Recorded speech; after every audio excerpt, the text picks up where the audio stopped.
February 27, 1885, Ulysses S. Grant, the Union hero of the Civil War and the 18th President of the United States, signed a contract with his friend and author Mark Twain to write his memoirs. He didn't have much choice. Grant had been swindled by his business partner, was broke, and needed the money. Soon after, things worsened. He was diagnosed with throat cancer.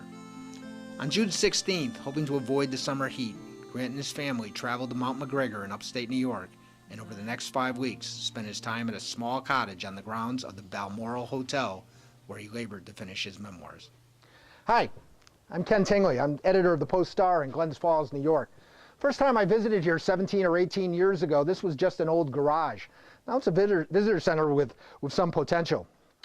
For those of you here today, the Friends of Grant Cottage, you should be commended for keeping this important historic site alive and well in these tough times. But the more important thing here is I think this place has even more of a future. There's no reason why this visitor center can't be transformed and expanded into a state-of-the-art museum to honor the president, the man who was Ulysses S. Grant. The grounds could be restored to the way they were in 1885. The trees on the overlook removed and the gazebo restored to the way it was just as when he was here in 1885. There's no reason Grant Cottage can't be the historical destination for thousands of people. The linchpin to our history in upstate New York, connecting the Civil War and the Revolutionary War, with Saratoga National Battlefield, with Rogers Island, with Fort William Henry, and Fort Ticonderoga. When President Ulysses S. Grant finished his memoirs in late July 1885, they brought him down to here, in this overlook, for one last look at this beautiful view of the valley and green mountains in the distance. Here stood a log-framed gazebo where he would spend many an evening. He must have known his time was short. 3 days later, he died. His memoir sold over 300,000 copies, and it netted the family approximately $450,000. Grant Cottage looks pretty much as it did in 1885. It's probably the best kept secret north of Albany. There's really no reason that Grant Cottage couldn't become a tourist destination the equal of the Virginia battlefields or Appomattox Courthouse. The thing you got to remember was that this spot was revered by so many in the old Union Army that for years after Grant died, they would make a pilgrimage here just to see the spot. We as Americans have a pretty voracious appetite for our history. Let me give you an example from last September here in Saratoga Springs.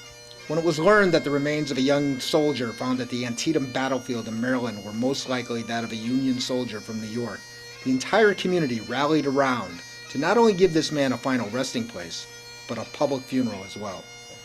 He was given a full honor guard and laid in state overnight in the New York State Military Museum in downtown Saratoga Springs. And here's the part that boggles your mind. Over 500 people turned out to pay their respects for a soldier that had been dead over 150 years. One of our reporters asked a local resident why she was there. She paused a second, thought, and said, because we're his family. That's the hold that American history has on us. So when I came up here last year with my 14-year-old son to kind of give him a slice of American history in our own backyard, it was I that got the refresher course. Here was the actual leather chair where Grant sat writing during the day with his legs up on the facing chair. Here was the bed where the 18th President of the United States died. On the mantel, the clock remained stopped at 8:08, the exact time of Grant's death. Are you feeling the goosebumps yet? Over on the other end of the room are the flowers preserved in wax that were sent to the cottage before Grant was taken to New York City for burial. It was right here that President Ulysses S. Grant used to sit reading the morning papers and feeling the soft summer breeze. That's pretty amazing. The story of Grant's Cottage is one that needs to be told over and over again. But folks, we've got to dream big. We've got to shoot for the stars. We've got to look to see what is possible. I looked in the phone book the other day and stopped at the G's.